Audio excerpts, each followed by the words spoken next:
बॉलीवुड की बेबाक actress Taapsee Pannu social media पर आए दिन छाई रहती हैं। इन दिनों तापसी का एक वीडियो फिर से वायरल हो रहा है जो उनकी फिल्म 80 की प्रमोशन का है। इस क्लिप में तापसी ने एक ऐसा जवाब दे दिया कि इंटरनेट पर बहस छिड़ गई। दरअसल तापसी अपने फिल्म 80 को प्रमोट करने एक न्यूज चैनल के सेट पहुंची थी।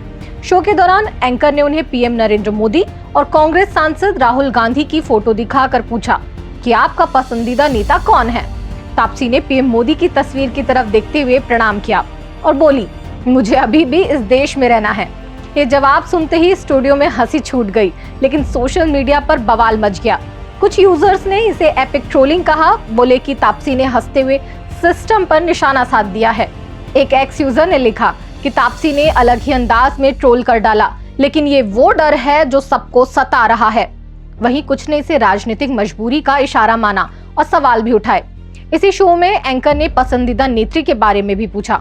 ऑप्शंस थे ममता बनर्जी, स्मृति ईरानी, मायावती और प्रियंका गांधी। तापसी ने सोच समझकर सुषमा स्वराज का नाम लिया, लेकिन एंकर ने कहा कि ऑप्शन इनमें से ही आप चुनो। आखिर में तापसी ने स्मृति ईरानी को चुना। तापसी ने इस क्लिप पर अब तक कोई कमेंट नहीं किया है, लेकिन उनके फैंस कह रहे हैं कि कलाकार की राजनीतिक राय को कभी विवाद नहीं बनाना चाहिए।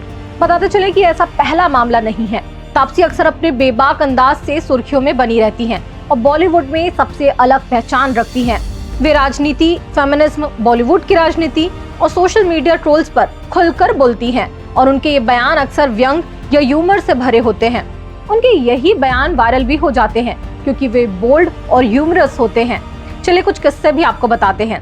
एक बार एक ट्रोल ने उन्हें सस्ती एक्ट्रेस कहा तो तापसी ने जवाब दिया। इस ट्रोल के उत्तर में तापसी ने ये कहा कि ठीक है सर, क्या आप मुझे थेरेपी सेशन देंगे? इसके साथ ही मोल भाव के दौरान मुझे ये भी बताना कि महंगी अभिनेत्री कैसे बना जाता है। महंगाई तो मेरे में भी होना चाहिए। उनके ऐसे ही बयानों पर लोगों के कमेंट्स मिक्स्ड होते हैं। कुछ उनकी तारीफ करते हैं कि तापसी ट्रोल्स को मुंह तोड़ जवाब देती हैं, जबकि कुछ ट्रोल उनसे सहमत नहीं होते। ऐसा ही एक और मामला था। दिल्ली इलेक्शन 2020 में वोट डालने की तापसी ने अपने परिवार के साथ एक फोटो पोस्ट की और लिखा कि पन्नू परिवार ने वोट दे दिया, क्या आपने वोट दिया? तो ट्रोल्स ने कहा कि मुंबई शिफ्ट हो गई हो तो दिल्ली में वोट क्यों दे रही हो? तापसी ने इसका भी जवाब दिया, मैं दिल्ली की हूँ, आप सिटीजनशिप पर सवाल मत उठाओ। एक लड़की को दिल्ली से निकाला जा सकता है, लेकिन दिल्ली को लड़की से नहीं। ये बयान काफी पसंद भी किया गया। साल 2022 के दौरान तापसी पन्नू ने अपने फिल्म दोबारा के प्रमोशन के दौरान कोलकाता में एक प्रेस कॉन्फ्रेंस में सोशल मीडिया पर हिंदी फिल्मों के बॉयकॉट ट्रेंड को जोक कहा। उन्होंने कहा कि यह ट्रेंड इंटेलिजेंट व्यूअर्स का अपमान करता है और अब रोजाना होने से इसकी वैल्यू खत्म हो गई है। तापसी कहती हैं कि अगर ऐसी बॉयकॉट कॉल्स और ट्रोलिंग्स रोज होती हैं तो इंसान चिंता करना छोड़ देता है, ये बेकार हो जाता है। मेरी एक फिल्म में इसी तरह का डायलॉग भी है। तापसी ने पहले भी मजाक में अपनी फिल्म को बॉयकॉट कराने की अपील की थी ताकि वे भी उस लीग में शामिल हो जाएं जहां बड़ी फिल्में ट्रेंड कर रही हैं। एक वाकया एक्ट्रेस को लो IQ समझे जाने से जुड़ा हुआ है।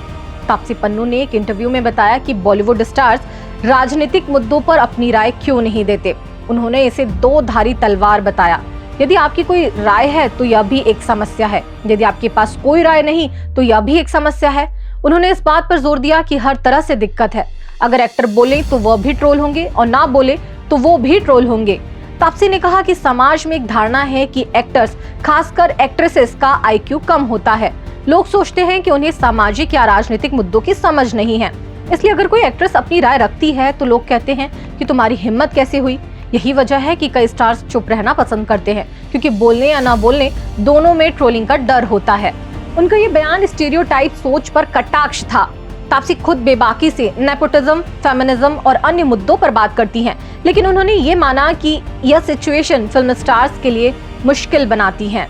जैसा एक बार उनके साथ हुआ भी था। बेंगलुरु में लड़कियों के साथ हुई बदतमीजी को लेकर SP नेता अबू आजमी ने कहा कि लड़कियों के साथ हुई बदतमीजी के लिए उनका पहनावा जिम्मेदार है। जहां पेट्रोल होगा वहां आग तो लगेगी ही। महिलाओं पर इस तरह के सेक्सिस्ट कमेंट पर तापसी ने ट्वीट किया, काश मैं इन्हें पिंक की स्पेशल स्क्रीनिंग पर बुला पाती या फिर इन्हें फिल्म का एक टिकट खरीद कर दे पाती। आपको याद दिला दूं कि पिंक फिल्म में महिलाओं के साथ होने वाली छेड़खानी पर उठने वाले कुछ ऐसे ही सवालों का जिक्र था, जिनका जवाब बखूबी दिया गया है। इसलिए तापसी पन्नू का यह ट्वीट वायरल हो गया। कई यूजर्स तापसी के इस बेबाकी को सपोर्ट भी करते हैं। हाल ही में PR कल्चर पर तापसी भड़की। एक इंटरव्यू में तापसी पन्नू ने कहा कि मैं अपने कामों में बहुत बिजी थी, लेकिन पिछले 1.5-2 सालों से मैंने चीजों को धीमा कर दिया है और ऐसा जानबूझकर किया गया है। मुझे एहसास हुआ है कि अब पीआर गेम किसी और ही लेवल पर चला गया है। आप या तो खुद को आगे बढ़ाने के लिए पैसे दे रहे हैं, मेरा मतलब है कि खुद को पुश करने के लिए, जो पीआर करने का एक तरीका था, लेकिन अब लोग इसे दूसरों को गिराने के लिए भी पैसे देते हैं। अपनी सक्सेस किसी की नाकामी पर क्यों? दूसरी तरफ तापसी की सोच उनकी फिल्मों में भी झलकती है। वे ऐसी फिल्में चुनती हैं जो सोशल इश्यूज पर फोकस करती हैं, खासकर महिलाओं के अधिकार, जेंडर इक्वालिटी और सोशल जस्टिस जैसे विषयों पर। पिंक फिल्म यौन उत्पीड़न पर बनी थी। थप्पड़ में घरेलू हिंसा दिखाया गया था। मुल्क सांप्रदायिकता पर। हसीन दिलरुबा में सस्पेंस के साथ महिला किरदार की स्ट्रेंथ की झलक थी। इसके अलावा बेबी, मिशन मंगल और डंकी जैसे फिल्मों में भी वे मजबूत रोल चूज की हैं। इस पर तापसी ने कहा भी है कि वे सिर्फ हिट फिल्म से संतुष्ट नहीं, बल्कि मजबूत आवाज वाली फिल्में करना चाहती हैं।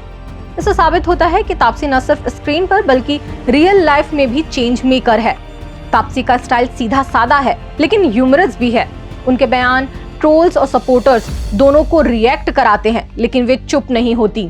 वो मानती हैं कि अगर लोग बोलेंगे नहीं तो सुधार कैसे होगा। तो आप क्या सोचते हैं कि क्या तापसी की इस तरह बेबाक रहना आज के समय में कितना सही है और कितना गलत? क्या पॉलिटिकल से लेकर सोशल मुद्दों पर बेबाक अंदाज उनके फिल्मों के कलेक्शन पर होता है? हमें कमेंट्स में जरूर बताएं। अगर ये वीडियो आपको पसंद आया हो तो इसे लाइक करें, शेयर करें और सब्सक्राइब करें। मिलते हैं किसी और वीडियो में किसी नए विषय के साथ। नमस्कार।